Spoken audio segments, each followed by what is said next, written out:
And joining us now is the Ukrainian ambassador to the U.S., Oksana Markarova. Ambassador, we are so thankful that you have taken the time to join us during this terrible time for your country. Ambassador, your president remains in Kiev, a city many around the world are worried about tonight. What can you tell us about what's being done to protect the capital at this hour? Thank you very much for having me. And I would like to thank all the Americans for the support that we feel and receive during these days, which is crucial for Ukrainian people. So yes, my president remains in Kiev. He remains there with Ukrainians. He remains there with our armed forces.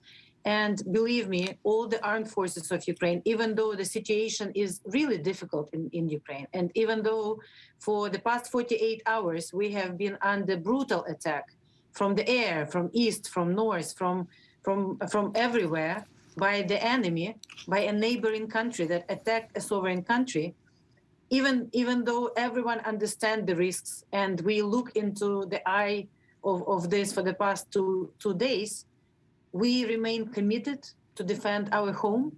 We resist. We will not surrender our capital to the enemy. And speaking of your president, he has been filming defiant videos today, posting one on social media saying, "We are here." He earlier today also issued a call to arms to everyone capable of defending Kiev to, quote, "please help our military." But the Ukrainian military, we hear, are putting up a brave fight. Is that what you're hearing as well? Absolutely. We actually admire every man and woman that today is defending our homes. Again, Ukraine is a very peaceful country. We never attacked anyone.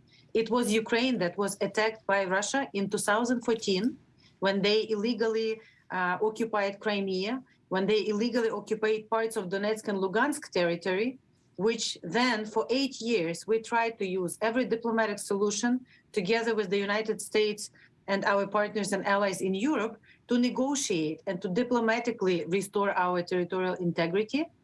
And then earlier this last year, as you all saw, when Mr. Putin started accumulating the troops around our border, and then he recognized so-called republics, which definitely are not republics. They have been occupied by Russians for this 8 years, and used that as a pretext to now wage a full-fledged invasion and war in our country. But again, you know, we don't have any other home, and we will defend this one.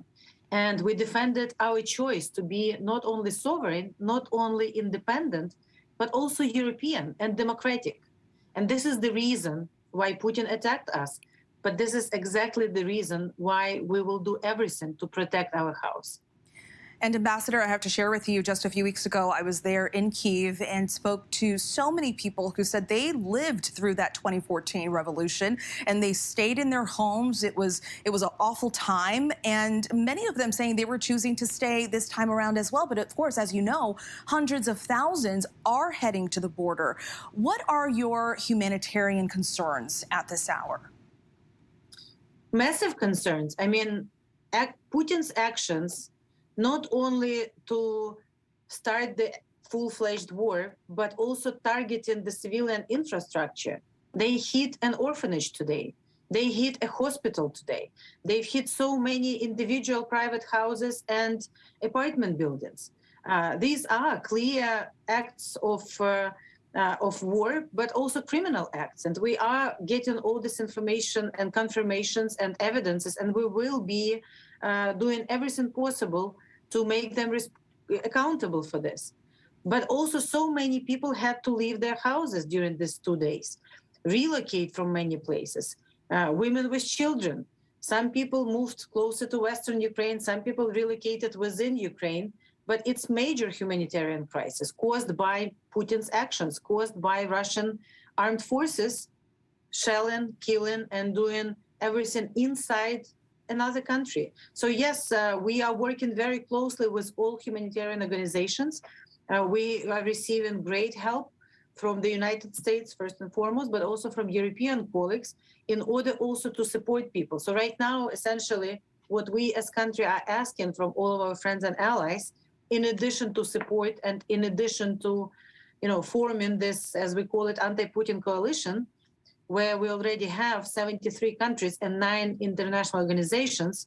But we also are asking for more weapons so that our brave men and women can sustain the effort to defend our home, but also asking for financial and humanitarian support so that while we defend our country, we can also support those who were affected, all the people who were affected. And, the schools are not in session. You also saw that your correspondent back in Kiev and in other places saw that children have to sleep in the shelters, children have to be outside of, not in schools. I mean, they're afraid on a daily, minute basis. Now there are sirens and there are attacks. I mean, it's unimaginable that something like this in the 21st century can happen in the center of Europe, and that it's a large nuclear power, Russia, that is doing this.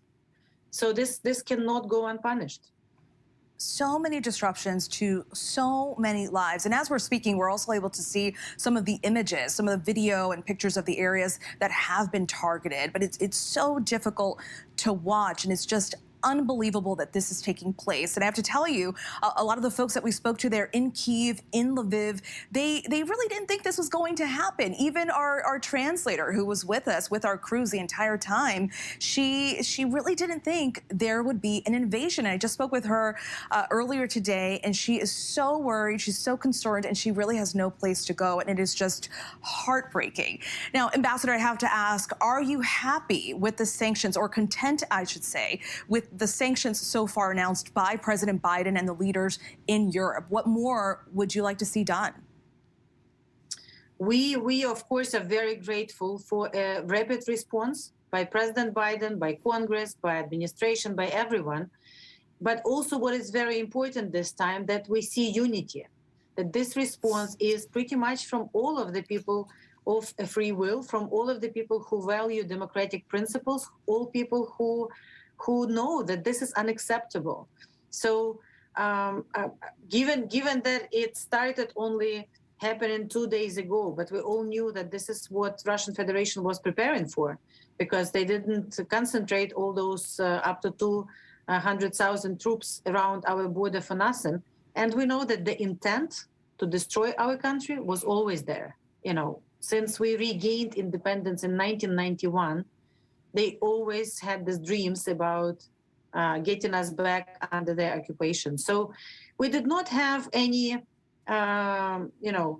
false expectations about them.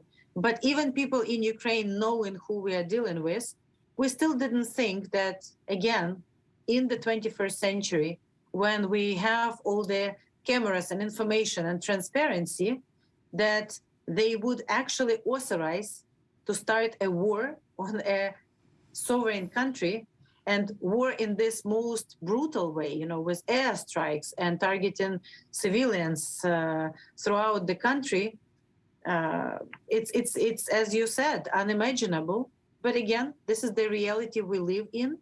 And I have to say that even though the situation is really difficult, even though people are fighting for their lives, but more than that, we are fighting for our country, and we will not surrender, and we will not be occupied, and we will defend our homes. And, after President Zelenskyy announced the overall mobilization of people, there are lines in the conscription points. There are lines of people who want to actually go, and together with our armed forces, together with our National Guard, together with our brave border guards, who just yesterday, I think all world saw this, also bravery, example of bravery of the 13 border guards who were guarding the Serpent Island, a small island in the south of the Black Sea, and they were threatened by the Russian military vessel, and they asked them to surrender to save their lives, and they said no, and all of them were killed by Russians. We Ukrainians will always remember it, and it will be very hard to forgive it.